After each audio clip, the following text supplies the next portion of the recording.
There are three reasons why Syracuse basketball is going to have a deep 2025 recruiting class.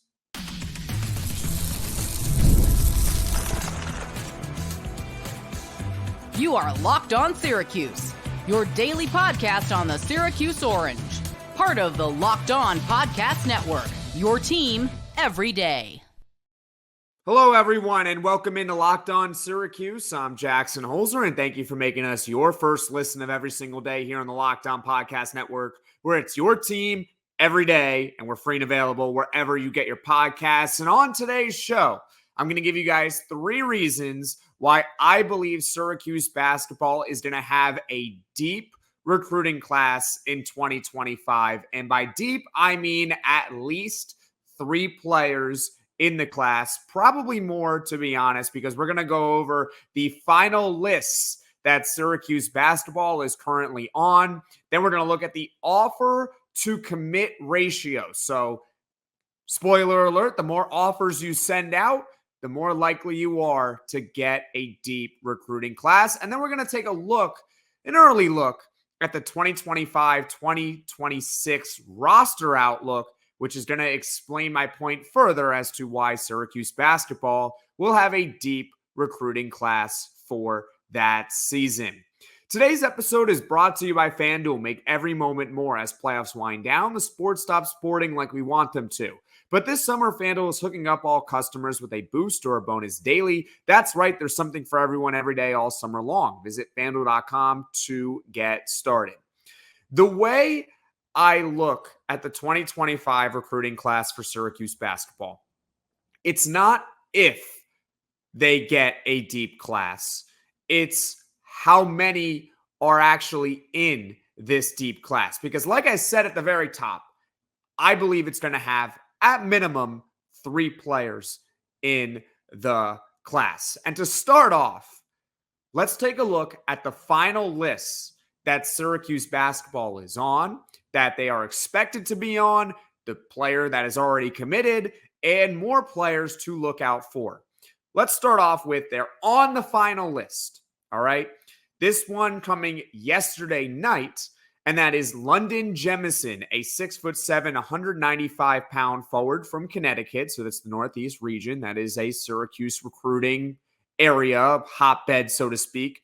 He is a consensus four-star recruit, and the On3 industry rankings has him as high as 38th overall in the country. Now, he released his top six yesterday, and like I said, Syracuse basketball made the cut for his final six, along with Virginia, Louisville, Kansas, Vanderbilt, and Alabama. Now, London Jemison visited Syracuse back in December, and he also will visit, or is at least expected to visit, the other five schools that are on the list. So already they're on London Jemison's final list, right?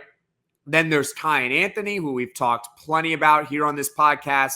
6'5", 185-pound guard from New York, a consensus four-star recruit, ranked as high as 27th in the country on On3, and Cuse is also in the final six for Kiyan Anthony. Acaden Lewis, Syracuse basketball is in the final eight for the consensus four-star recruit, ranked as high as 34th in the country over on 24/7 Sports. Now, that is a super-duper competitive final eight right there for Syracuse. It is going to be Auburn, Duke, Kentucky, Michigan, UConn, North Carolina, Tennessee. So all the blue bloods are involved, plus Tennessee, plus Michigan, plus Syracuse.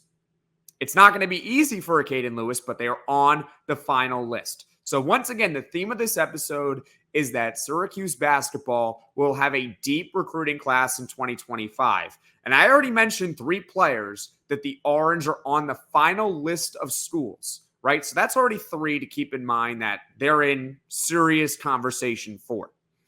Now, here are some players that are maybe going to include Syracuse, probably going to include Syracuse. The first one is maybe or probably, and the second one I'm going to mention is 99% sure. First one is Derek Dixon, 6'4", 190-pound guard from DC. So that's the DMV area, of course, a Syracuse basketball recruiting hotbed. Numerous recruits have come from there, like Donnie Freeman, Judah Mintz in recent years from that DMV region. Derek Dixon is a consensus 4-star recruit, and ESPN has him as high as 56th overall in the country. And now it's coming out today, his final 6 list of schools. And Syracuse, I would say, has a fair chance of making that final 6. And the reason why is because, well, Derek Dixon already has visited Syracuse. And I also did some math for you all with Derek Dixon. So he's already also taken visits with Virginia and Pitt. So that's 3 right there. And then he has 3 more visits lined up, and that is with UNC, Arizona, and Vanderbilt. So if you add those schools all the way up, the schools that he has already visited and the schools that he has planned visited, that is 6 right there. So if it's all 6, that's the final 6 for Derek Dixon. Highly possible that they make that final list of schools. By the time you're watching this, it might have already been released. And number 2, and this is 99% sure going to happen here in terms of making a final list, is Tyler Jackson. 6'2", 150-pound guard from Maryland, consensus 4-star recruit once again, ranked as high as 48th in the country over on 24/7 Sports.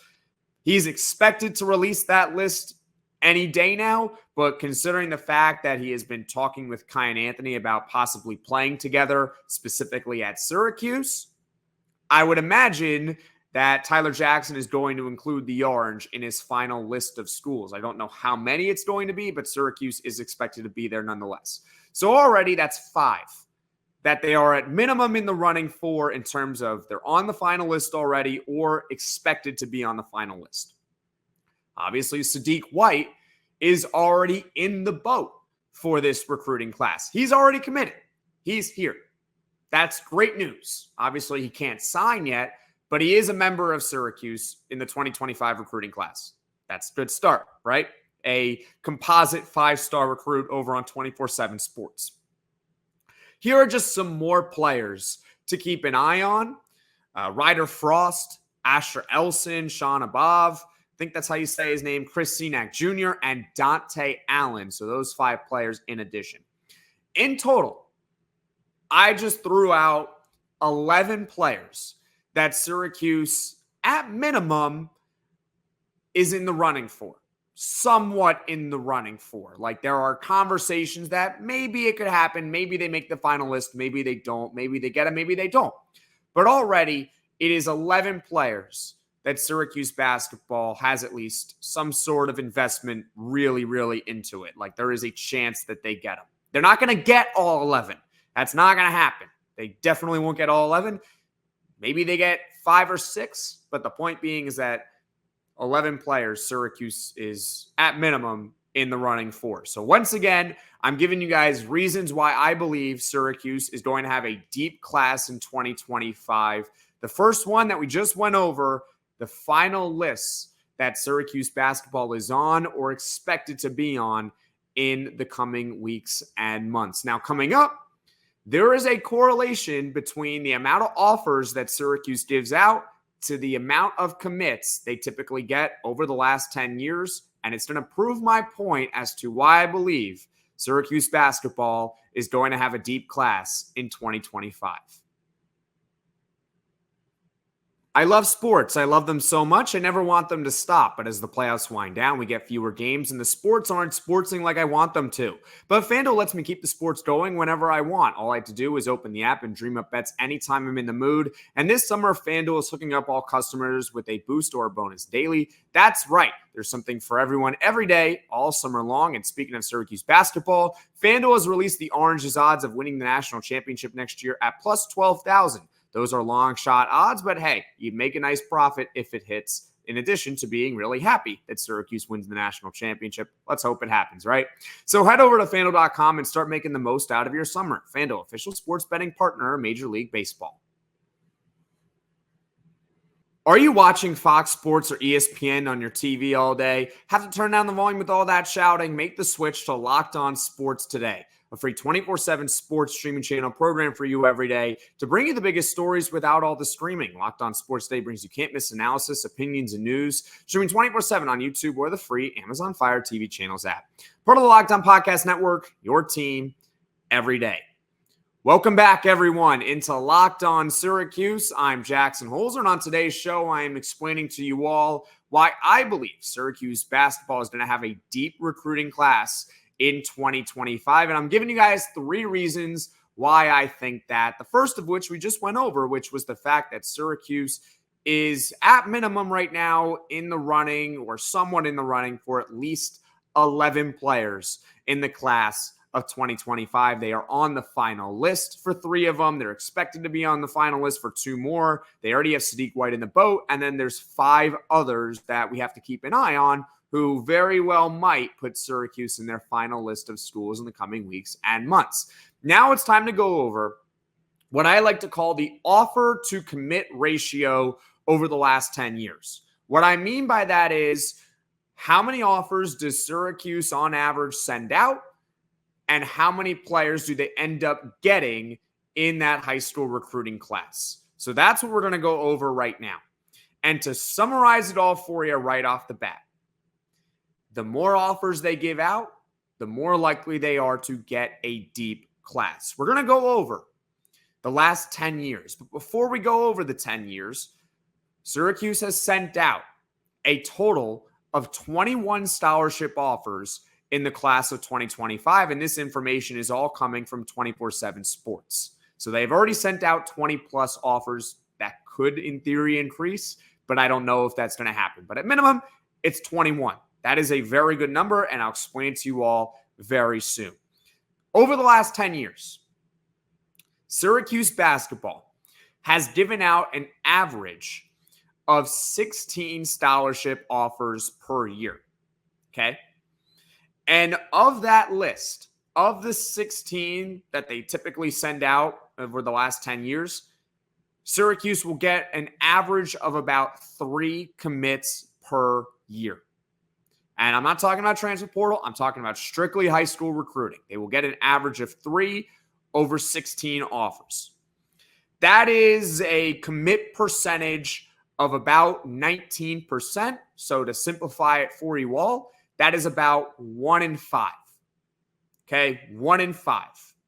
So for every 5 scholarship offers they send out, they get 1 recruit, right? Now, here's the best part.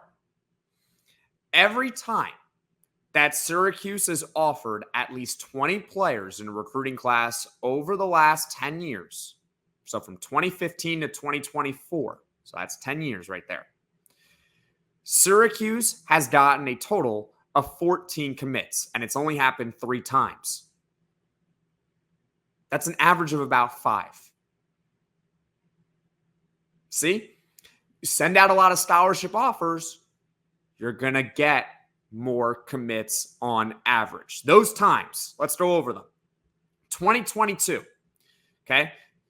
They sent out a total of 22 scholarship offers that season, and they got 6 total commits. All right. In 2019, they sent out 21 offers and they got 5 commits. And this was the lowest one. In 2018, they also sent out 21 offers and they only ended up getting 3 total commits in that class. So a minimum of 3, maximum of 6. I think we'd all take a class of between 3 and 6.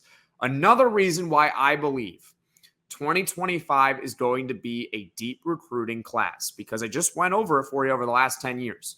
When Syracuse offers at least 20 players in the class, they get an average of about 5 of them to end up committing. The minimum has been 3 and the maximum has been 6. That means if you apply the same principle to 2025, they're going to have a deep recruiting class. And I consider a deep recruiting class of at least 3 players, but more like 4 to 5, even more than that too.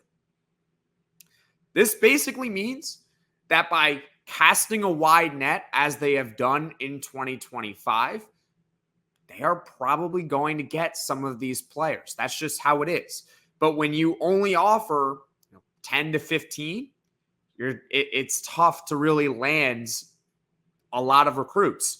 In last season, 2024, Syracuse kind of got lucky in recruiting, right? They got the big fish in Donnie Freeman and Elijah Moore as a 4-star recruit, But the reason why I say they kind of got lucky with that is because they only offered 13 players. And when you offer only 13 players, you're probably not going to get a deep recruiting class. So if you're not going to get a deep recruiting class, then you better get high quality, which in this case they did. But in the past, it has burned them, right? We know what happened in 2023. They did send out, they sent out 16, but they only got one, and that one was William Patterson. Not a good recruiting class, right? In 2021, they sent out 11 offers. They only got one, and that was Benny Williams. And if that one doesn't hit, which Benny Williams didn't hit, it ends up being a nothing recruiting class, essentially. You want to have a deep recruiting class because inevitably not everyone's going to hit. Someone's going to flame out. Someone's not going to work out. Some are going to hit.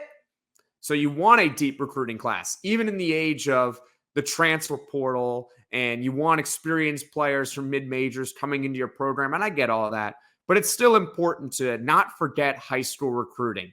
So the fact that Syracuse didn't forget that in 2025, offering over 20 players, they are likely going to end up with at least 3 and probably more in this recruiting class, especially because if they get Kiyan Anthony, then they're probably going to get Tyler Jackson too, because those two have been talking together. So if you get that, that's 3 right there, because you would have Kiyan, you would have Tyler Jackson, and then you would have Sadiq White. That's already 3, and they probably get at least 1 or 2 more after that. So the point being is that in 2025, Syracuse basketball is going to have a deep recruiting class. I've now given you guys 2 reasons. We've talked about the final lists, and we've updated them with who Syracuse still really has a chance for. I just talked about the offer to commit ratio, which is about 5-1. So for every 5 offers they've given out over the last 10 years, they get 1 recruit. If you send out 20 offers, you're probably going to end up getting at least 4 of them,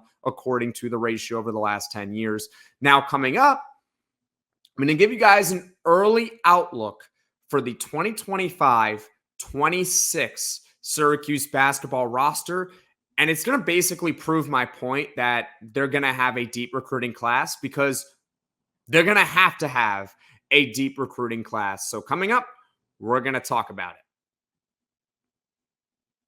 Are you taking that dream vacation this summer but dreading the cost? With Ibotta, you get cash back on all of your purchases, so you can spend more time making memories this summer and less time dreaming about them. The average Ibotta user earns $256 per year. That could cover the cost of an entire shopping trip, that flight you've been eyeing, or the fancy dinner you've been craving.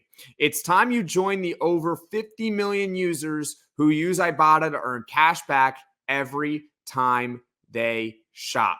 Right now, Ibotta is offering our listeners $5 just for trying Ibotta by using the code LOCKEDONCollege when you register. Just go to the App Store or Google Play Store and download the free Ibotta app to start earning cash back and use code LOCKEDONCollege. That's Ibotta in the Google Play or App Store, IBOTTA, and use code LOCKEDONCollege. Warmer, sunnier days are calling. Fuel up for them with Factor's no prep, no mess meals. Meet your wellness goals in time for summer thanks to the menu of chef-crafted meals with options like Calorie Smart, Protein Plus, and Keto. Factor's fresh, never frozen meals are dietitian approved and ready to eat in just 2 minutes. So no matter how busy you are, you'll always have time to enjoy nutritious, great tasting meals. Make today the day you kickstart a new healthy routine. What are you waiting for? With 35 different meals and more than 60 add-ons to choose from every week, you'll always have new flavors to explore. And head to factormeals.com/LockedOnCollege50 and use code LockedOnCollege50 to get 50% off your first box plus 20% off your next month. That's code LockedOnCollege50 at factormeals.com/LockedOnCollege50 to get 50% off your first box plus 20% off your next month while your subscription is active. Welcome back, everyone, into Locked On Syracuse. I'm Jackson Holzer, and on today's show, I'm giving you guys 3 reasons why I believe Syracuse basketball is going to have a deep recruiting class in 2025. The first 2 reasons, in case you missed it, the final lists that Syracuse basketball is on or expected to be on and the ones we're monitoring, in total, there's about 11 players that Syracuse is still very much in play for. Now, they're not going to get all 11, but they're still very much in play for, or I've already gotten in Sadiq White, right? They already got one in the boat, a 5-star player. That's nothing to sneeze at, right? We also took a look at the offer to commit ratio, which, to summarize for you all, for every 5 scholarship offers Syracuse on average has sent out over the last 10 years, they get 1 recruit. So it's about 20%. The fact that Syracuse has sent out 21 offers in the class of 2025 means that, according to the ratio, they're probably going to get at least 4 of them to end up committing to campus. Now, it's time to look at an early outlook for the 2025-2026 season. And ultimately, Syracuse is going to need to have a deep recruiting class because, spoiler alert, they're going to have a lot of roster spots available. There are 5 players that have no more years of eligibility after this coming season. So this is it. One and done for these players. Eddie Lampkin, Jair Davis, Jaquan Carlos, Lucas Taylor, and Naheem McLeod. So every transfer they brought in for this season, plus Naheem McLeod, no matter what, they are out the door after this season. They have no more years of eligibility left after this year. So that's already 5 spots that you are going to have to fill. That is without anyone leaving the program after next season. That's without anyone leaving. You're already going to have to fill 5 spots. Here are some players who have eligibility beyond next season. Okay, so at least 2 more years left with the school if they decide to choose to stay for those years. It's 6, okay? J.J. Starling, Chris Bell, Chance Westry, Kyle Cuff, Donnie Freeman, and Elijah Moore. Those 6 players can play for Syracuse for at least the next 2 years, if not longer. They have more years of eligibility. If none of them leave, and I imagine at least a couple are probably going to leave. Donnie Freeman is a one-and-done caliber prospect, and you have to expect at least 1 or 2 of these guys to transfer. I mean, it's just the new day and age in college sports. A lot of players enter the transfer portal. But let's say none of them leave. Let's say they're all back. Even if they're all back, which is a huge if, the Orange will still have 9 scholarships available to use.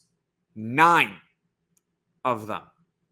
And that's because the NCAA just increased the amount of scholarships a men's basketball team can have. It used to be 13. Now it is 15. So if all 6 return, if all 6 of those players return, J.J. Starling, Chris Bell, Chance Westry, Kyle Cuff, Donnie Freeman, Elijah Moore, Syracuse will still have 9 scholarships available for 2025-26. So the roster is already going to look significantly different, and they already have the space that they're going to need a deep recruiting class to just fill it up. They need it, right? They have 9 available if nobody leaves. It's bound to be a deep class because they have to get a deep class. Now, this is on topic, but for those that maybe are concerned about NIL funding, right? I know that's a big thing, big topic. Obviously, money is king, right? Keep in mind that Syracuse is going to Vegas for 2025-26. And the reason why that's significant is because the program's going to get $1 million extra just for going to Vegas. They're going to get $1 million in addition for their NIL funding.